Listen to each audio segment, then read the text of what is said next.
طلحہ بن عبید اللہ رضی اللہ عنہ۔ تیسرا حصہ، عشرہ مبشرہ رضی اللہ عنہم۔ غزوہ احد کے بعد کے حالات زندگی۔ اخلاق و عادات۔ حضرت طلحہ بن عبید اللہ رضی اللہ تعالیٰ عنہ کا اخلاقی پایہ نہایت عرفہ و اعلیٰ تھا۔ خشیت الہی اور رسول اللہ صلی اللہ علیہ وسلم کی محبت سے ان کا پیمانہ لبریز تھا۔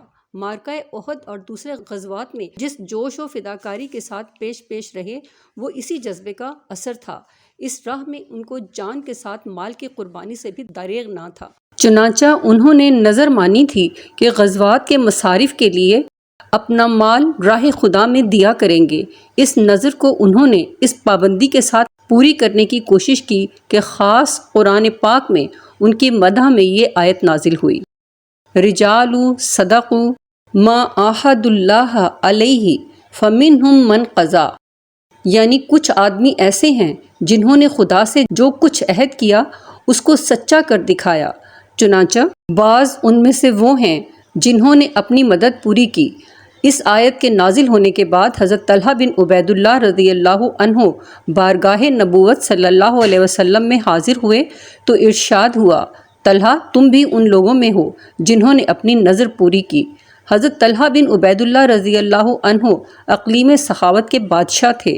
فقراء و مساکین کے لیے ان کا دروازہ کھلا رہتا تھا۔ قیس ابن ابی حازم کا بیان ہے کہ میں نے طلحہ بن عبید اللہ رضی اللہ تعالی عنہ سے زیادہ کسی کو بے طلب کی بخشش میں پیش نہ دیکھا۔ غزوہ ذی القرد میں آن حضرت صلی اللہ علیہ وسلم مجاہدین کے ساتھ پانی کے ایک چشمے پر گزرے جس کا نام بیسان مالح تھا۔ حضرت طلحہ بن عبید اللہ رضی اللہ عنہ نے اس کو خرید کر وقف کر دیا۔ اس طرح غزوہ ذی السرا میں تمام مجاہدین کی دعوت کی۔ غزوہ تبوک کے موقع پر جبکہ عموماً تمام مسلمان افلاس و ناداری کی مصیبت میں مبتلا تھے، انہوں نے مصارف جنگ کے لیے ایک گراں قدر رقم پیش کی اور دربار رسالت سے فیاض کا خطاب حاصل کیا۔ ایک دفعہ حضرت عثمان بن عفان رضی اللہ عنہ کے ہاتھ اپنی جائیداد 7 لاکھ درہم میں فروخت کی اور سب راہ خدا میں صرف کر دیا۔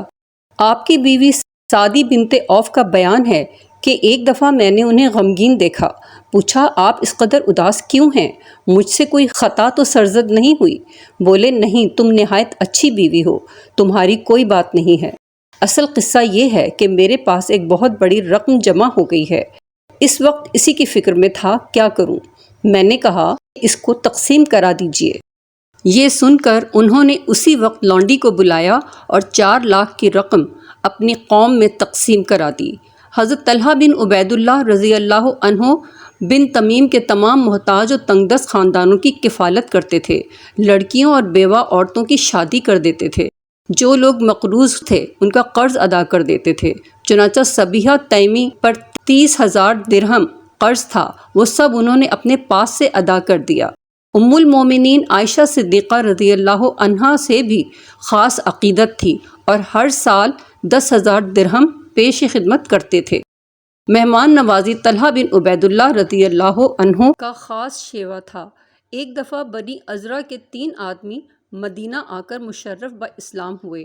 آن حضرت صلی اللہ علیہ وسلم نے فرمایا کون ان کی کفالت کا ذمہ لیتا ہے؟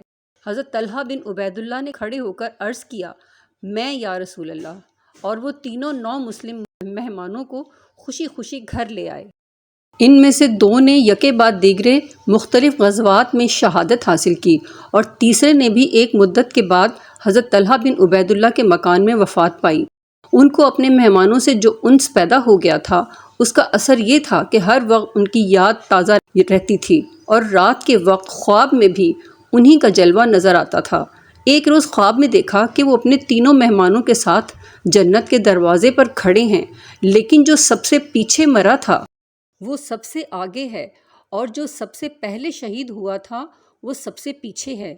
طلحہ بن عبید اللہ کو اس تقدم و تاخر پر سخت تعجب ہوا۔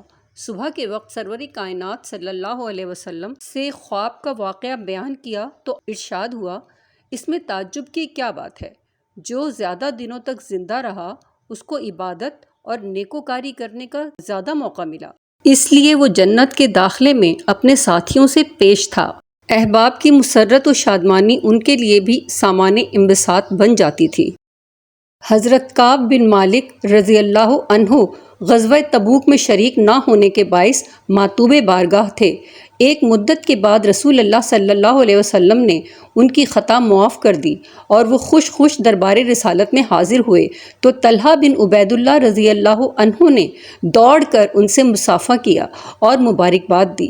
حضرت کعب بن مالک رضی اللہ عنہ فرمایا کرتے تھے کہ میں طلحہ بن عبید اللہ رضی اللہ عنہ کے اس اخلاق کو کبھی نہ بھولوں گا، کیونکہ مہاجرین میں سے کسی نے ایسی گرمجوشی کا اظہار نہیں کیا تھا۔ Thank you for watching. Please like, share, subscribe. Please subscribe.